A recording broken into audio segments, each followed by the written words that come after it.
हम ही लौट के आएंगे, हम ही काम करेंगे, हम ही कोरोना योद्धा है। लोग पूरा बर्खास्त हो गए, हमारे गरियाबंद जिला पूरा बर्खास्त हो गए। मुख्यमंत्री जी को थोड़ी सद्बुद्धि दे भगवान। कि तुम्हें दिल लगी भूल जानी पड़ेगी, मोहब्बत की राहों में आकर तो देखो, और जमाने को अपना बना के तो देखा, हमें भी तो अपना बना के तो देखो। मोहब्बत की दुकान उन्होंने बंद किया, तब हमको ये दुकान खोलना पड़ा है। आपने इतना डरा दिया है कि उनका स्वास्थ्य खराब होने लग गया। तो बड़े शर्म की बात है, ये पूरा प्रदेश उन पे थू थू कर रहा है। छत्तीसगढ़ स्वास्थ्य फेडरेशन संघ का प्रदर्शन जारी है। आपको बता दें कि 5000 से ज्यादा स्वास्थ्य कर्मचारियों को बर्खास्त कर दिया गया है राज्य सरकार के द्वारा। उसके बाद भी जो है तूता के धरना स्थल पर प्रदर्शन जारी है। आइए इनसे बातचीत करते हैं और जानते हैं कि इतनी बर्खास्तगी के बाद भी आप लगातार डटे हुए हैं, कुछ डर नहीं है आगे भविष्य में खतरा का? डर तो बहुत है सर, डर है कि हमसे सीएम बात नहीं कर रहे हैं, इस बात का डर है। आज उनका स्वास्थ्य खराब है, हम चाहते हैं वो जल्दी ठीक हो जाए, उनकी मंगल कामना करते हैं। साथ ही हम चाहते हैं कि महोदय माननीय मुख्यमंत्री जी को थोड़ी सद्बुद्धि दे भगवान, ताकि वह हमारी विचारों पर चर्चा करे, हमसे मिले और हमारी मांग को जल्द से जल्द पूरी करे। जो अवस्था उनकी है वो अवस्था हमारे छत्तीसगढ़ की जनता की भी है, उनका भी स्वास्थ्य खराब होता है। उन सबको ध्यान में रखें और जल्द से जल्द हमारी मांग पूरा करें ताकि हम भी हड़ताल खत्म कर सकें। आपने इतना डरा दिया है कि उनका स्वास्थ्य खराब होने लग गया। नहीं, ऐसा कुछ नहीं है, डराया कुछ नहीं है। ये तो मांगे पहले से उनको पूरी कर लेनी चाहिए थी। 2018 से हम लड़ रहे हैं और 2003 से हमारी मांग है। बहुत पुरानी वेतन विसंगति चल रही है। साथ ही नई नई चीज़ें भी, जैसे कि आए दिन घटनाएं बढ़ रही हैं हॉस्पिटल में, जो बाहरी घटनाएं होती, हिंसात्मक घटनाएं, जिससे कि हॉस्पिटल का माहौल ख़राब होता है, जनता भी परेशान होती है, हम भी परेशान होती है। हम चाहते हैं एक स्वतंत्र स्वच्छ वातावरण मिले जिसमें हम अपने मन से काम कर सकें, हमारा भी एक रिस्पेक्ट हो, साथ में हम लोगों को अच्छे मन से काम कर सकें, उनको अच्छे से। मैं आरएचओ संघ से प्रांत महिला प्रकोष्ठ प्रांताध्यक्ष श्रीमती सरोज बगमा। बताइए क्या कहना चाहती हैं, किस तरह से देख रही है, मांगे पूरी हो पाएंगी? बिल्कुल होंगी सर, घोषणा पत्र में था, वादा किया था मंच में आके, तो मांग तो पूरी करनी पड़ेगी और बिल्कुल होगी। बर्खास्तगी की लिस्ट लगातार बड़ी होती जा रही है, लंबी होती जा रही है, क्या लगता है आप लोग? कुछ नहीं लगता है, बर्खास्ती एस्मा ये प्रक्रिया है, टर्मिनेट करना ये शासन के काम है, और जो संविधान से हमको अधिकार मिला है हड़ताल करने का, वो काम हम कर रहे हैं। जो शासन को चाहिए वो काम वो कर रहे हैं। हम ही लौट के आएंगे, हम ही काम करेंगे, हम ही कोरोना योद्धा है और हम ही मरीजों का सेवा करेंगे और हमारी मांग भी पूरी होगी, ऐसा हम आशा करते हैं और आगे भी करते रहेंगे। क्या कहना चाहते हैं? मैं ये कहना चाहती हूँ कि जैसे उनके कांग्रेस प्रमुख श्री राहुल गांधी जी बोलते हैं कि मैं मोहब्बतों की दुकान खोलने आया हूँ, लेकिन मोहब्बतों के बदले यहाँ पर हम उन्हीं के कांग्रेस हमारे सीएम जो है हमको नफरत दे रहे हैं। बड़े शर्म की बात है कि कोरोना के समय में अपने जान की बाजी लगाने वाले कोरोना योद्धा को आज इस तरह का वो पुरस्कृत कर रहे हैं। आज हमारी वेतन विसंगति, हमारी 5 मांग ठीक है, अगर आप पूरा नहीं कर सकते उसमें से एक मांग तो आप पूरा कर सकते हैं। वेतन विसंगति दूर करिए। वेतन विसंगति का कब से हम लोग 2018 से हम लोग मांग कर रहे हैं। जब बीजेपी की गवर्नमेंट थी तब आप स्वयं आकर के आपने हमसे वादा किया था, अपने मैनिफेस्टो में आपने ये बात लिखा था, तो आज आपके जो हाथ में है वो तो आप कर सकते हो। आप बजट का हवाला दे रहे हो और फिर माननीय स्वास्थ्य मंत्री जी द्वारा बहुत ही प्रेम पूर्वक हमको ये धमकाया जा रहा है कि अगर आप लोग वापस नहीं आएंगे तो जो रिक्त पद हैं उनको हम भरेंगे, रिक्त पदों हम फिर नई भर्ती करेंगे। तो नई भर्ती का आप हमसे अपील भी कर रहे हो वापस आने का और आप इस तरह से हमको धमकी भी दे रहे हो, तो आपको फिर नए पदों को भरने के लिए आपके पास फिर बजट आ जाएगा और हमें देने के लिए कुछ भी नहीं है आपके पास। बस सरकार से मैं यही कहना चाहती हूँ कि आप जो हमारे लिए नफरत का रास्ता अपना रहे हैं उनके लिए मैं इतना ही कहूँगी कि एक राहत फतेह अली का एक गजल है कि तुम्हें दिल लगी भूल जानी पड़ेगी, मोहब्बत की राहों में आकर तो देखो, और जमाने को अपना बना के तो देखा, हमें भी तो अपना बना के तो देखो। लेकिन उनके जो आला कमान है वो कहते हैं कि नफरत की दुकान में मैं मोहब्बत बेचने आया हूँ या मोहब्बत बांट रहा हूँ राहुल गांधी, तो फिर उनके सीएम जो है यहाँ के फिर उनकी बातें क्यों नहीं मानते, या फिर राहुल गांधी भी नहीं चाहते? ये पूरा प्रदेश ने देखा है कि किस तरीके का मोहब्बत वो बांट रहे हैं। या आज 3000 से संख्या ऊपर चली गई है जो निलंबित हुए हैं कर्मचारियों की, तो बड़े शर्म की बात है। ये पूरा प्रदेश उन पे थू थू कर रहा है, तो इस तरह से आने वाले चुनाव पे भी उन पर प्रभाव पड़ेगा। ये चीज उनको ध्यान में रखना चाहिए और अपने कर्मचारी हित के लिए उनको आगे बढ़ के हमारे लिए सोचना चाहिए, क्योंकि इसमें सभी संगठन है, आरएचओ जो हमारे फील्ड में काम करते हैं, स्टाफ नर्सेज है, डॉक्टर्स है, हम सभी ने जो अपना दायित्व को निभाया है, जबकि वर्क फ्रॉम होम बाकी जो विभाग थे वो घर में ही रह के अपनी ड्यूटी कर रहे थे, लेकिन हम प्रत्यक्ष रूप से अपनी सेवा दे रहे थे। तो इस बात को सरकार को ध्यान में रखना चाहिए। आप क्या कहना चाहती हैं? सरकार को बातचीत का रास्ता अपनाना चाहिए था। उन्होंने बातचीत ना करके बर्खास्तगी का ऑर्डर निकाला है। आज 5,000 से ज़्यादा हमारे साथी बर्खास्त हो चुके हैं। सरकार चाहती तो बातचीत करके रास्ता निकाल सकती थी, लेकिन सरकार अड़ियल रवैया अपनाते हुए हम लोगों को बर्खास्त कर रही है और नई भर्ती का हमको धमकी दे रही है। वो चाहती तो बातचीत करके हमसे हमारी मांगों को ध्यान में रखते हुए हमारी मांगों को पूरा करने के लिए रास्ता अपना सकती थी, लेकिन उन्होंने बर्खास्तगी का रास्ता अपनाया है। तो मैं आपके चैनल के माध्यम से सरकार से कहना चाहती हूँ कि बातचीत करके हमारी मांगों को सुने। आप क्या कहना चाहती हैं मैम? मैं ये कहना चाहती हूँ कि हमारा जो जायज मांग है 5 जो हमने मांगी है, वो पे सरकार से बोलना चाहती हूँ कि हमारी मांग जल्दी से जल्दी पूरी करे, ताकि हम भी मरीजों की सेवा कर सके। हमको भी मरीजों की चिंता है। आप तो ये बहुत पहले दिन से कह रहे हैं, आपको लगता है इस भाषा में सरकार सुनेगी? सुनना चाहिए सर, सुनना चाहिए। आपको नहीं लगता और तीखी करने की जरूरत है? आपको आपकी आवाजें जो है अगर सुननी रहती तो 3,000 बर्खास्तगी के आदेश नहीं निकालती सरकार? वो हड़बड़ी में निकाले गए हैं, क्योंकि उनको भी कहीं ना कहीं डर है सर। नहीं तो इस टाइप से आज तक इतिहास में ऐसा है कि छत्तीसगढ़ में कभी ऐसा नहीं हुआ कि एक साथ बर्खास्ती की गई हो। जी बोलिए पूछ रहे थे आप? बोलिए मोहब्बत की दुकान राहुल गांधी जी जो अपना करते हैं, तो उन्हीं को देख के हम लोगों ने भी खोला था। आरएचओ संघ ने 7 सम्मेलन किए हैं। कवासी लखमा जी को 26 जून को हम दिसंबर में 26 जून को हम वहाँ बस्तर में बुलाए हुए थे, सम्मेलन किए थे। कवासी लखमा जी आए थे, उनके साथ और 5 मंत्री जी आए थे, अखिलेश स्वर्णकार थे, जयंत दी थे। हमने भी मोहब्बत का दुकान खोला, सम्मेलन किया, मान सम्मान किया उनका और वादा भी लिया। और कवासी लखमा जी भी खुद वादा किया हमारे मंच में कि मैं मुख्यमंत्री जी को बोल के आपके मांग को पूर्ति करूंगा। मोहब्बत की दुकान उन्होंने बंद किया, तब हमको यह दुकान खोलना पड़ा है सर। अच्छा, ये बात और भी है ना कि सरकार लगातार आपसे कह रही है कि वापिस आइए वरना हम दूसरे को रख लेंगे, तो बर्खास्त कर दिए, वापिस कैसे आएंगे? जो 3,000 लोगों को बर्खास्त किए गए हैं, तो उनकी वो जो आपके साथी हैं उनका अभी क्या परिस्थिति में है? वो उनकी मना स्थिति क्या है? मन स्थिति यही है सर, सभी लोग खुश हैं, ऐसा नहीं है कि कोई दुखी है। हम साथ में हैं, जो हुए हैं वो नहीं हुए हैं कोई भी ज्वाइन नहीं करेगा। सारा हेल्थ फेडरेशन हमारे एक साथ हुए हैं और कोई ज्वाइन नहीं करेगा। हम कल परसों स्वास्थ्य मंत्री से मिलने गए थे, उन्होंने वैसा भी कहा था, तो वहीं हम डिबेट दे के आते पानी गिरा तो कि हम तो जाने वाले नहीं हैं जब तक हमारी मांग पूर्ति नहीं होगा। आश्वासन में इस समय बिल्कुल नहीं उठने वाले। 2015 से सर हम आश्वासन में ही उठ रहे हैं हमेशा। और क्या मंत्री जी को 15 दिन बाद याद आया है कि मेरे कर्मचारी यहाँ हड़ताल में बैठे हैं, आज वो रिक्वेस्ट कर रहे हैं? एक दिन में भी कर सकते थे, 1 तारीख को जब अल्टीमेट दिए थे तब भी कर सकते थे।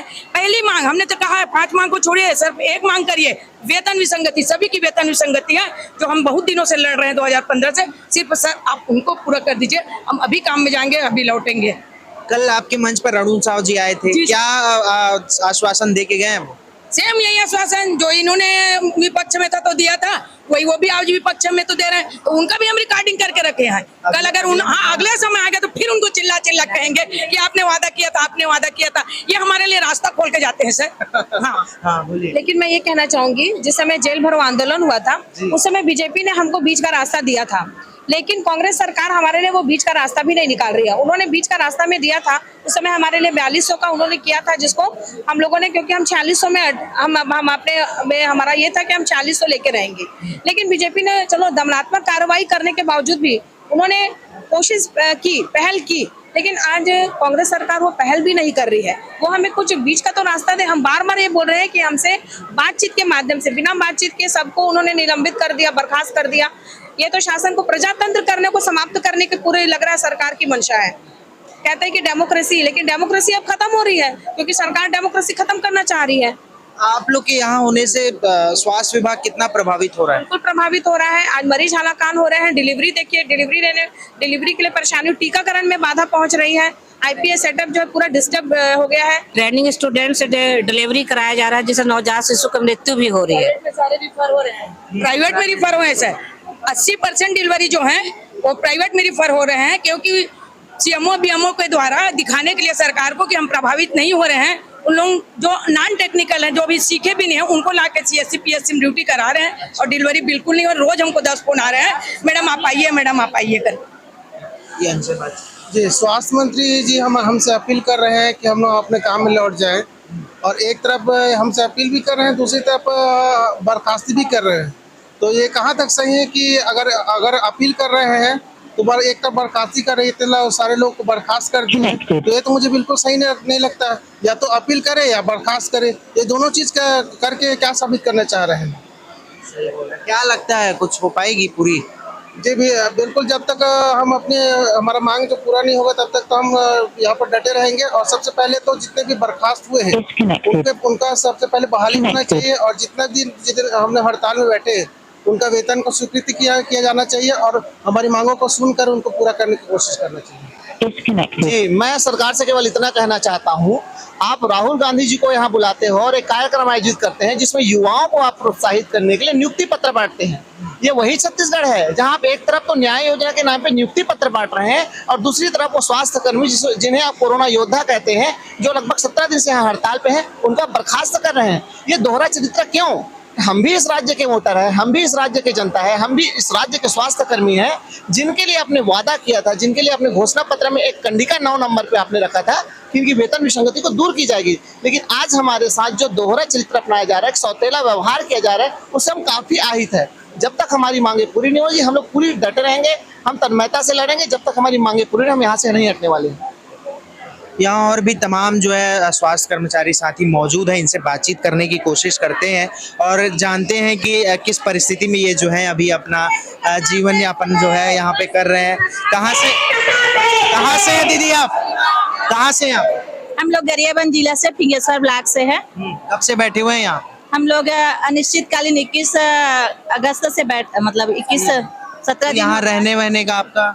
हम लोग रोज आना जाना कर रहे हैं सर, क्योंकि हमारी मांग है वो जायज है, इसलिए हम रोज आएंगे। जब तक हमारी जो मांग है वो पूरा नहीं होगा तब तक हम बैठे रहेंगे, उठेंगे नहीं। और बर्खास्तगी की फहरिस्त में यहाँ भी साथी मौजूद हैं जिन लोग हुए? हम लोग पूरा बर्खास्त हो गए, हमारे गरियाबंद जिला पूरा बर्खास्त हो गए। तो क्या है अभी आप लोग के मन में कुछ भय नहीं है रोजगार को, आजीविका को लेकर? नहीं, डर नहीं है हमको, क्योंकि सरकार हमें बर्खास्त किए हैं और जब हमारी मांग जायज है, जो हमारे लिए बहुत जरूरी है और जायज है, तो हम उसके लिए बैठना ही पड़ेगा। उसके लिए हमको क्यों डरेंगे? जो डरते हैं वही डराते हैं सर, इसलिए हम डरते नहीं हैं। आप क्या कहना चाहते हैं? सर बस मैं यही कहना चाहूंगी, हम सही के रास्ते पे चल रहे हैं और हमारी जो मांग है वो सही है, तो हमें डरने की कोई बात ही नहीं है ना सर। हम कुछ गलत चीज मांग रहे हैं क्या? जो हमारी मांग है उस पर सरकार विचार करे और हमें जल्द से हमारी मांग को पूरी करे, क्योंकि सर हम यहाँ बैठे हैं, हमें मालूम है कि स्वास्थ्य सेवाएं पूरी चरमरा गई हैं। हम फील्ड में काम करते हैं, रोज हमारे पास सर कॉल आता है कि टीका कब लगेगा, डिलीवरी के लिए लोग परेशान हो रहे हैं, नॉर्मल डिलीवरी नहीं करा पा रहे हैं। सब सेंटर से हमारा जो रेफर होकर जा रहा है वो नॉर्मल डिलीवरी को भी वो नहीं करा पा रहे हैं। वो बेचारे जो गरीब आदमी है, जो जनता, जो स्वास्थ्य केंद्र में उसकी सारी सेवाएं मिल जाती हैं, वो बेचारा एक गरीब इंसान, वो मतलब उसको सेवा नहीं मिल पा रहा है, तो वो जा रहा है प्राइवेट जगह। बेचारे बहुत परेशान है सर, मतलब टीकाकरण को लेके, डिलीवरी को लेके, जितनी भी स्वास्थ्य सेवाएं जो ग्रामीण क्षेत्र में जो लोगों को हम पहुंचाते हैं, कुछ भी नहीं मिल पा रहा है। सुबह से लेके शाम तक बस सिस्टर आप लोग कब आएंगे, आप लोग कब आएंगे, बस यही उन लोगों का रहता है। तो हम बस यही कहना चाहते हैं शासन को कि वो हमारी मांगों पर पूर्णतः विचार करे और बिल्कुल गौर करे। और हम तो डरने वाले नहीं है भाई, हमको आपने बैठा दिया, हम बिल्कुल डरने वाले नहीं है, हम सच हैं, हमारी मांगे सच हैं। आप बिल्कुल इस पर विचार कीजिए सर।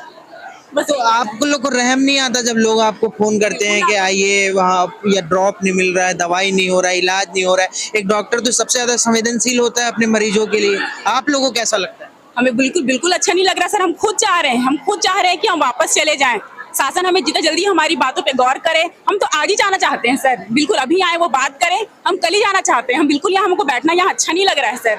हम खुद चाहते हैं कि हम जाएं और वापस सेवा दें, ताकि जो भी परेशानी वो ना मिले जनता को। आप क्या कहना चाहती हैं दीदी? कुछ कहना चाहती हैं? बोलिए। देखिए, हम लोग ग्रामीण स्तर पर, जमीन स्तर पर काम करते हैं, जो जिसमें हर काम हम लोग करते हैं, जन्म से लेके मृत्यु तक सभी पंजीयन, जन्म पंजीयन, विवाह पंजीयन, मृत्यु पंजीयन तक हम लोग सब करते हैं। उसमें टीकाकरण करते हैं। उसके बाद हम लोग लैब का भी पूरा काम हम लोग करते हैं। 28 राष्ट्रीय कार्यक्रम और 14 योजनाएं हम लोग करते हैं, लेकिन जो एक सूत्रीय कार्यक्रम करते हैं उसको 2800 ग्रेड पे मिलता है। हम लोग 28 राष्ट्रीय कार्यक्रम और 14 योजनाएं करते हैं, फिर भी हमारा 2200 ग्रेड पे मिलता है। ये तो बहुत बड़ी नाइंसाफी है सर। ये तो बहुत बड़ी नाइंसाफी है कि हम लोग का वेतन विसंगति, इसीलिए हम लोग का पहला मांग है वेतन विसंगति। बस वेतन विसंगति को दे दे, वेतन विसंगति को पूरा कर दे, बस हम लोग और कुछ नहीं चाहते सर। सरकार की मंशा तो बाकी हमारी मांग, जब तक सरकार हमारी मांग पूरी नहीं करती तब तक हम अनिश्चितकालीन हड़ताल में डटे रहेंगे। क्या रणनीतियां हैं आप लोग की आगे? जैसे अभी की स्थिति में हमारे कम से कम 5000 स्वास्थ्य कर्मी को सस्पेंड किया गया है, बिना बात के सस्पेंड किया गया है। अब हमारे वो कर्मचारी तो गए, तो हम जो बचे हैं वो जब तक उनको सस्पेंड बहाल नहीं किया जाता तब तक आगे हमारी रणनीति है कि हम अनिश्चितकालीन में डटे रहेंगे।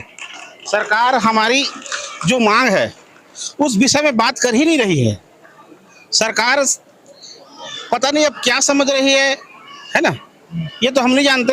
बाकी हम लोग कोरोना काल में जितने सेवा शासन दिए उस हिसाब से तो हमें शासन को पहले दे देना चाहिए, लेकिन शासन की बेरुखी देखकर हमें नहीं लगता कि सरकार अभी वो है। और हम सरकार से हम लड़ने तैयार हैं, हम लोग अनिश्चितकालीन में डटे रहेंगे। आज हम लोग का 17वां दिवस हड़ताल का हो रहा है, जिसमें हम लोग सभी डॉक्टर्स, नर्सेस और आरएचओ जिसको ग्रामीण स्वास्थ्य से बेहतर सुविधा उपलब्ध कराते हैं, आज हम लोग लगातार 17वें दिन हड़ताल पे बैठे हुए हैं। सरकार की मंशा ही नजर नहीं आ रही कि हमारे मांगों को सुने, और हमारी मांग है वो जायज मांग है। किसी भी प्रकार के हमने किसी अनर्गल मांग नहीं रखे हैं, जायज मांग को ही हमने शासन आपके माध्यम से शासन तक पहुंचा रहे हैं। और शासन से निवेदन करते हैं कि आम जनता के स्वास्थ्य को ध्यान में रखते हुए हम सभी के जायज मांगों को पूरा करें, और आंदोलन समाप्त करने के लिए हम राजी हैं, लेकिन शर्त यह है कि हमारी मांग को पूरा करें।